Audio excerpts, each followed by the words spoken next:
بڑا انٹرسٹنگ آپ نے کویشچن کیا. جیسا کہ میں نے اسٹارٹ میں بھی بتایا تھا کہ میرے فادر اپنے زمانہ طالب علمی میں لکھا کرتے تھے, لیکن ان کی باقاعدہ طور پر, باضابطہ طور پر کوئی بک پبلش نہیں ہوئی. نیوز پیپرز میں لکھا کرتے تھے, کچھ اسٹوڈنٹس سوسائٹیز بنائی ہوئی تھی, کمیٹیز بنائی تھی جس پہ اس زمانے میں کام کر رہے تھے. ایز سچ فیملی میں کوئی اس طرح کا, اس نوعیت کا آپ کہہ لیں کام جس میں باقاعدہ طور پر اشاعت ہوئی ہو, تو یہ سین نہیں ہے.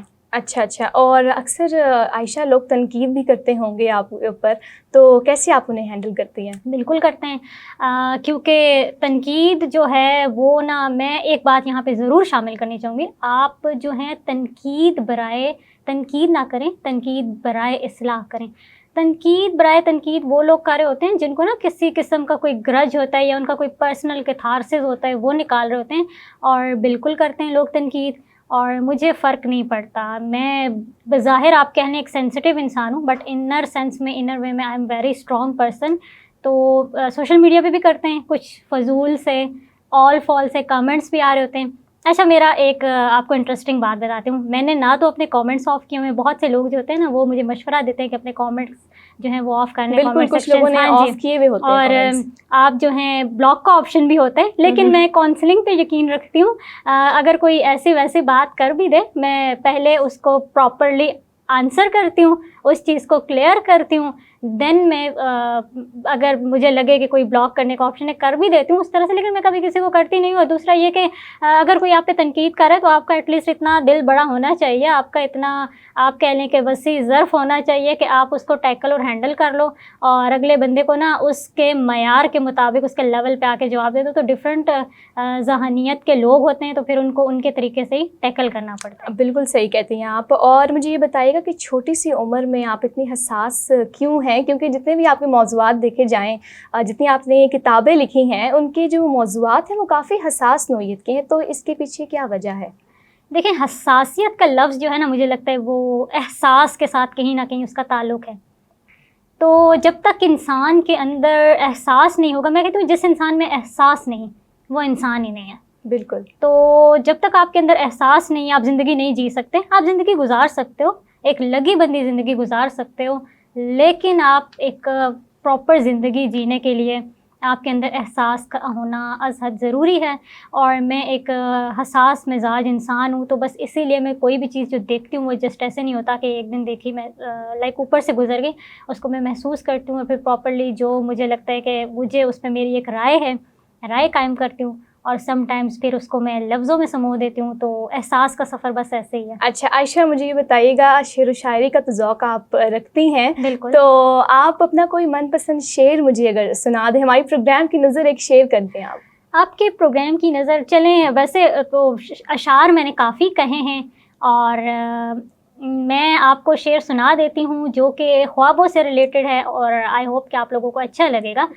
اس طرح سے ہے کہ عرض کیا ہے, جستجو خواب پانے کی لمحہ لمحہ کرتے رہے, جستجو خواب پانے کی لمحہ لمحہ کرتے رہے, ستاروں کے ہمراہ تاریکی میں سفر کرتے رہے, راہوں کا علم تھا نہ راہیوں کی خبر, منزل نامعلوم تھی طلب مگر کرتے رہے. ایک آپ کو اور شعر سنا دیتی ہوں, میرے مائنڈ میں آ گیا. بالکل سنائیے سنائیے. وہ اس میں اسپریچول ٹچ ہے, ریلیجیس بھی آپ کہہ سکتے ہیں, اور اللہ تعالیٰ کے ساتھ کنیکشن بھی کہہ سکتے ہیں. وچ از میں تیری رحمت کا چھوڑا ہوا پرندہ ہوں, میں تیری رحمت کا چھوڑا ہوا پرندہ ہوں, میں نہیں جانتا میری اڑان کہاں تلک ہے, میں تیرے کن کی طلب میں زندہ ہوں, اپنے فیکون کا نظارہ دکھا کر مجھے پائندہ بنا دے. یہ اللہ تعالیٰ کا اور انسان کا تعلق ہے. بہت خوب, بہت عمدہ. عائشہ, مجھے بتائیے گا کہ کم عمری میں آپ نے اتنے ایوارڈز لے چکی ہیں آپ, تو کیسا محسوس کرتی ہیں آپ؟ اس پر کچھ کہنا چاہیں گی؟ اچھا, یہ بھی انٹرسٹنگ کویشچن ہے. اور کم عمری میں ایوارڈز لینا, بالکل ایسے ایوارڈز تو میں نے لیے, نو ڈاؤٹ, ڈیفینیٹلی, اس میں کوئی شک نہیں. اور ملک کے مین اسٹریم میڈیا پہ میں موجود رہی ہوں, اسٹیٹ ٹیلی ویژن کے ساتھ ساتھ. اور اس میں دیکھیں یہ بات ہے کہ ایک چیز میں یہاں پہ ضرور شامل کرنا چاہوں گی کہ انسان کو نا سادگی اور عاجزی اپنانی چاہیے, کیونکہ سادگی جو ہے وہ ایمان کی نشانی ہے. اور آپ جتنا عاجز رہو گے اتنا آپ کے اندر کریٹیوٹی آئے گی. اگر آپ اپنے آپ کو کچھ سمجھنے لگ جاؤ گے نا, یا اپنی ایک اکڑ میں آ جاؤ گے, انا میں آ جاؤ گے, غرور میں آ جاؤ گے, سب سے بڑھ کر